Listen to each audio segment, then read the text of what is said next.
In June you will tour in the US again, and Yeah. after that you will come back to Europe.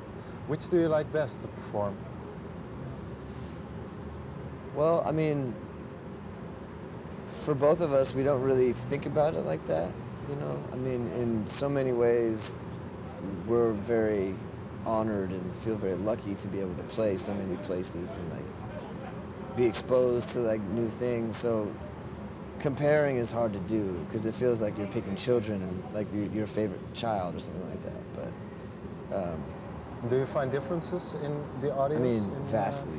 I mean, every night changes, and that's kind of the beauty of the whole thing. You know, like you're trying to bring this thing to a night that has its own equation, its own experience. You know, but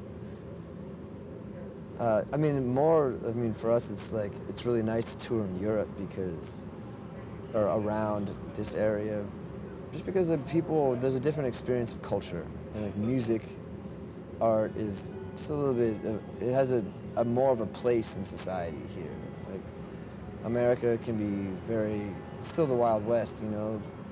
Musicians, like we travel this humongous country, you often get treated pretty poorly.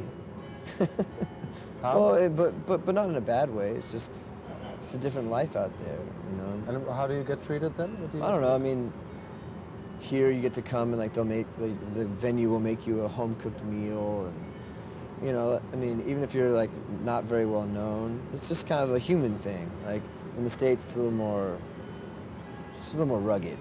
Like you show up and they don't really give they don't really care that much sometimes. And you get like 2 drink tickets and like a bag of chips, and you have to pay for your water. And, you know, it's just a little bit more wild. more welcoming here? Yeah. And for tonight, are you looking forward to performing for the Dutch audience? Yeah, for sure. You've done it before. Is there anything specific that you can say about performing for Dutch people? I guess in my experience, I've always felt that the Dutch audience is very attentive. Like they listen, are very, very, very aware of the situation, and I really appreciate that. You know, especially our band plays music that has a lot of dynamic. You know, so there's really quiet parts, and sometimes when you're playing shows, you're playing these quiet songs, and people are just like yapping away in the background. It just makes you feel really lonesome. You know. Even when you're on stage? Yeah, I mean, well, especially when you're on stage, it's kind of a lonesome place, you know.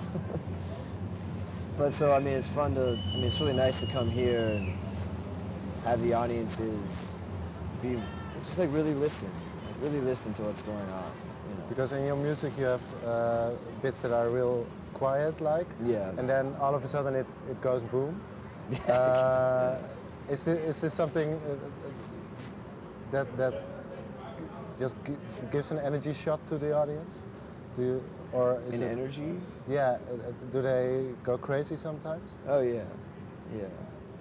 What is the funniest thing or the craziest thing you have seen the audience do?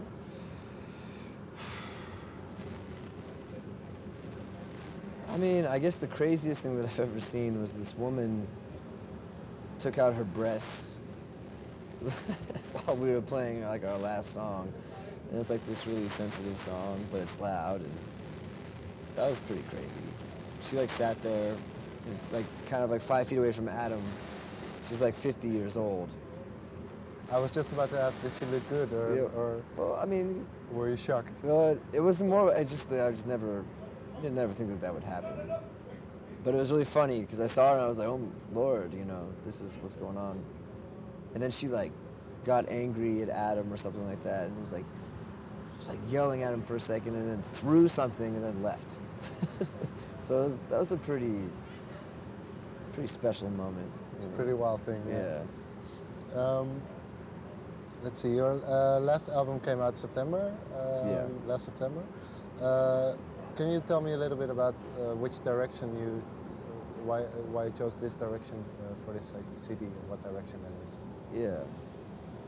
Well, I mean,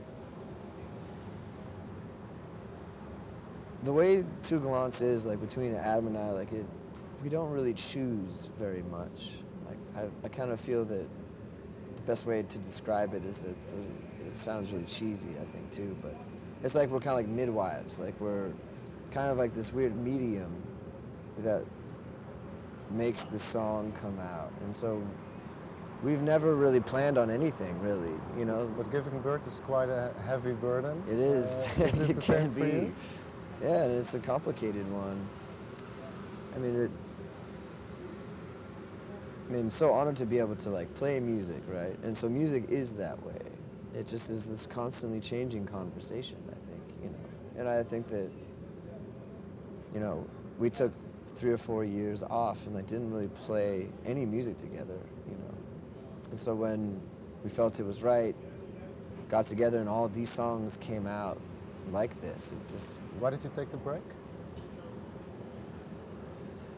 there's a lot of factors, but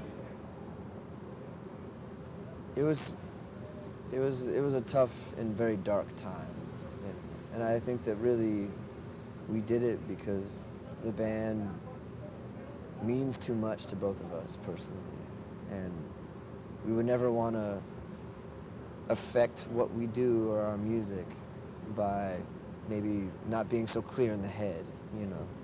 So I think we both just needed to like step away for a second and like kind of come back to earth, you know. We had just been traveling a lot. We had been touring a lot. We put out 4 records in like 4 years, and we're touring like over 200 days a year. And it's such an amazing honor, but if you're not careful, it will wear you out.